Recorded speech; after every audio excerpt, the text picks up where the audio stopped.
It's Brian Preston, the money guy. Let's hop into the first question. This is actually one from Facebook, Brian, and I love this one because this is not one we've talked about. I think I know what you're going to say, but it'll be fun for us to kind of bounce back and forth on.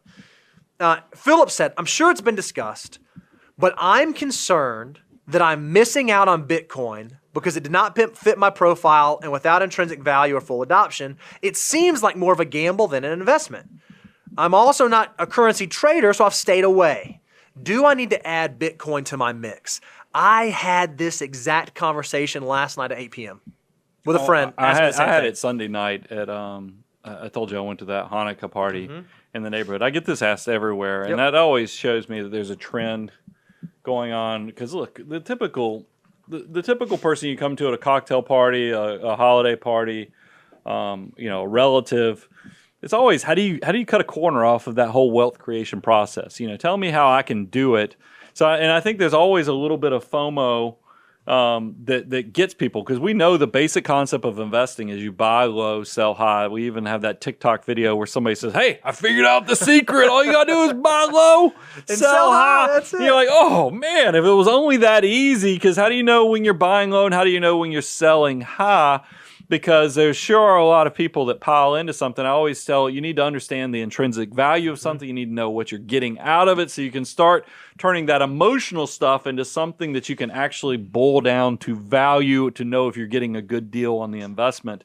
And there's a big difference between investing and speculating. Investing means hey, I'm going to put this next dollar here. I'm going to know I have to walk away from it for at least 5 to 7 years because I'm long-term mindset, not touch it. And then I know over the long term, because there's ever-expanding economy and innovation and all kind of other good things that are going on, I'm going to make money. That's investing. Speculating is when you go to the holiday party and somebody says, "Hey, man, I made 400% last year doing this NFT."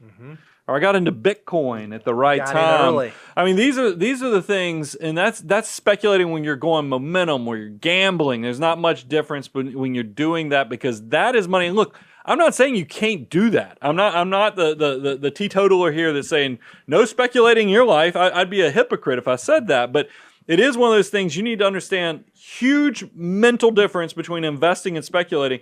Investing needs to be what you do with 95% of your money. No more than really 5% of your resources should ever be considered.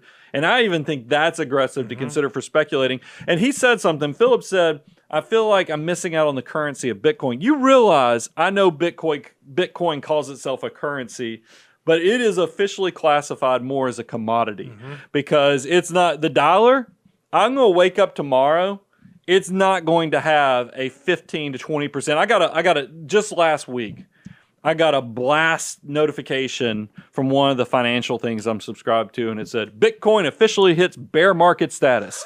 And I'm like, I was like, wait a minute. Bitcoin was up. We broke 60,000. We're going close to 70,000. Now we're back to 53. No currency should be flopping around out there like that. That's more of the speculative thing. I just be careful, Philip, and know your why. And remember, financial order of operations. I feel like I'm throwing the kitchen sink at this. I want to give you a chance, but this is something that's just so hot and heavy that I think people get distracted by it, and they don't know their why for each dollar. So I generally think I'm a nice guy, right? And so whenever people ask me this question, I always try to approach it very politely and very tactfully. I'm going to kind of throw that out the window, and I want to speak to my young folks, but I don't mean age. I mean my folks who are starting out on their journey. When it comes to what I'm going to call speculative investments, like Bitcoin type investment or NFTs, or I'm even going to say like individual stocks, right? If that's what you want to start doing. If you're day trading them. I think you have to earn your right to begin doing that. That's right. Because what frustrates me so much is when I talk to someone and they haven't even opened their first Roth IRA.